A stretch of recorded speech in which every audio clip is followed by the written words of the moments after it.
Alright, now pasilip tayo dito.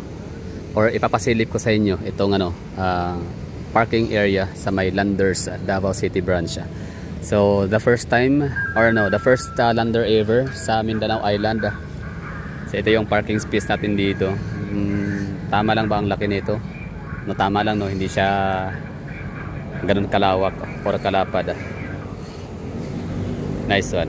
So at least magagamit na yung ating Landers card ulit, no. Although nabili natin tong avail itong ating card na Landers sa Manila, Alabang, pero nagamit naman na natin to sa Landers Bacolod, Landers yun nga, Alabang ulit, tapos Cebu, no.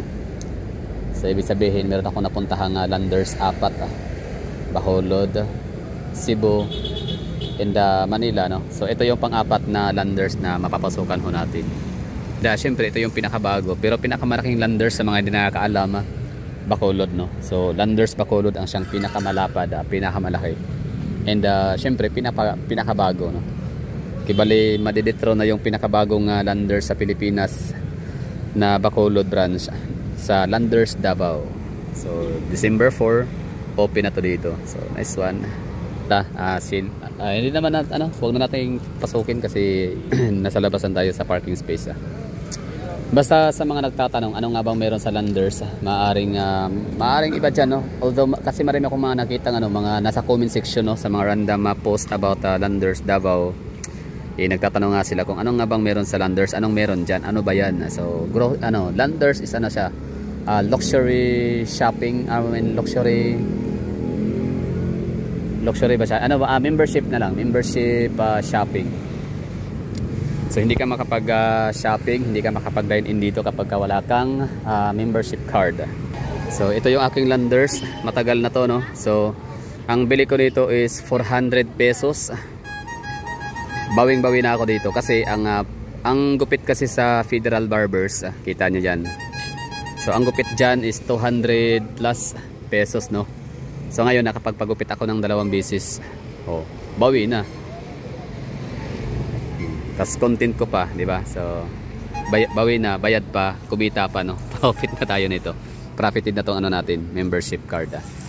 So di ko alam sa mga taga Davao kung lahat ba ay nakuha ng card. Pero yung iba kasi online, tapos iba naman is dito, no, actual, tapos yung iba naman ay through agents. So ito na, Landers Davao. So hindi ko lang masyadong hindi natin matatakil yung topic ngayon kung ito ba ay mas malaki ba to sa Bacolod or kung ano yung size nito. Basta lang, masaya na tayo kasi meron na tayong option, no.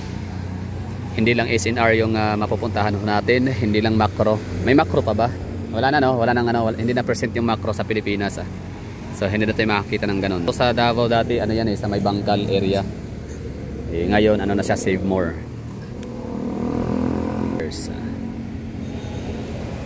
So sana lang itong Landers Davao ay kagaya rin sa ibang Landers, no, na free. Or sana siya nationwide ang libreng gupit sa Federal Barbers.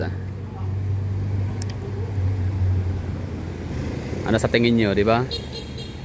Palagay nyo mga taga Davao, bakit tayo nilagyan ng Landers dito? So ibig sabihin hindi na kayang i-accommodate ang ng SNR, no? Or sobra-sobra yung tao sa Davao City para SNR lang, no, yung ating mapupuntahan. So yan, kinumpit ni Landers si SNR. Although sabihin man natin na medyo distansya, may kalayuan kasi ito downtown area. Si Landers, si SNR naman ay sa may Barangay Talomo District. Ito naman ay Poblacion District. So malayo, no. Tsaka itong maganda kay Landers kasi nasa downtown area lang siya, like kahit wala kang sasakyan, pwede kang pumunta pa rin dito, no. Pwede kang mag-dine-in, pwede kang magpagupit, pwede kang mag-shopping kasi nga siya, daanan lang talaga siya, fair lanes, no. So Route 4, no. Kahit saang lugar ka sa Davao City downtown area, sakay ka lang ng Route 4, makakapunta ka na sa Landers, diba? So 13 pesos pamasahe, nasa Landers ka na. Whereas kung mag-SNR ka, napakalayo kapag ikay taga downtown area. Kailangan mo pa mag 2 rides kung wala kang sasakyan bago makapunta ng Landers. So So dito, naiintindihan ko kung bakit medyo maliit lang tong ano, kanilang pre-provide na parking space para sa mga shoppers nila. Kasi hindi lahat ang alam nila siguro panigurado na hindi lahat ng shoppers ay magdadala ng sasakyan, ng kotse or ng truck, pick-up truck, mga sasakyan ng mga private cars. Kundi alam nila na maaaring mga shoppers nila, mga clients, mga customers ay okay lang mag-commute. Tsaka malapit lang siya sa ano, no, sa residential area, 'di ba? Maraming ano dito, for example, dito sa area na to sa May Torres, o maraming mga may mga ano diyan, mga residential area, 'di ba? Sa may dito sa may Marfori, 'di ba? Marfori sa may 29, I mean Poblacion, ano, Barangay 7, Poblacion District. Basta Poblacion District, marami dito ng mga naninirahan, may mga condominiums pa. Yan, tira. So, yan yung mga target nilang customer dito sa Landers area. Landers Davao. So hindi na target yung mga high-end na mga customer, no. Hindi kailangan maging middle class lahat, or I mean hindi kailangan mayaman or may kotse. So dito, i-expect ho natin talaga na kahit mga mahihirap kagaya ko, pwede dito mag-shopping. Pwede dito pasok bill ng mga services and ng mga products nila. Diba? So good one, no? Pangmasa itong Landers Davao. So ibig sabihin, kung may mga public figures na, syempre pag public figures ka, for example celebrity, di ba, mga TV personality, so hindi ka basta-bastang makapunta sa lugar, sa Landers, dahil sa ito ay hindi siya exclusive, no, para sa mga alta, di ba? Di ba, unlike sa SNR nung araw, di ba? Siguro mangilan-ilan lang kami, no, sa membro ng aking pamilya na nakapuntang SNR para mag-shopping, para mag-avail ng products sila doon sa loob, di ba? Para mamili, para mag-grocery. Kasi madalas talaga doon pumapasok may mga sasakyan. So ngayon dito sa Landers, yan ang target nito. Kuhang-kuha ko yung marketing strategy nitong Landers Davao. Tina-target ho nila hindi lang ang mga may sasakyan, hindi lang yung mga middle income class, kundi maging yung kahit hindi naman ganun ka, kahit hindi bilong sa middle income class, basta meron ka lang 400 pesos or 500 pesos na pangbiling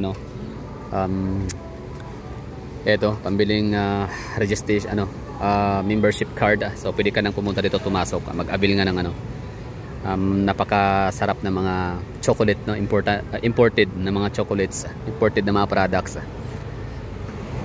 Landers. O nga pala, ang may-ari ng Landers, sino nga ba? Parang naano ko na yan eh. Anyway, saka na yan, no? So gawa tayo ng panibagong content about sinong may-ari ng Landers at ano yung mga subsidiary company, ano yung mga business chains nila. Okay na, so we're done here, no? So balik na tayo sa kapihan. So yun, no, sa December 4, tingnan natin kung expert tayo, kung kaya natin makipagsabayan sa crowd. So ngayon, masarap ang masarap ang kape sa Landers, brewed coffee nila. So I doubt kung mababawasan ba yung customer nitong si Starbucks. Syempre Starbucks yan, no? Iba din talaga ang ni Starbucks. Quality.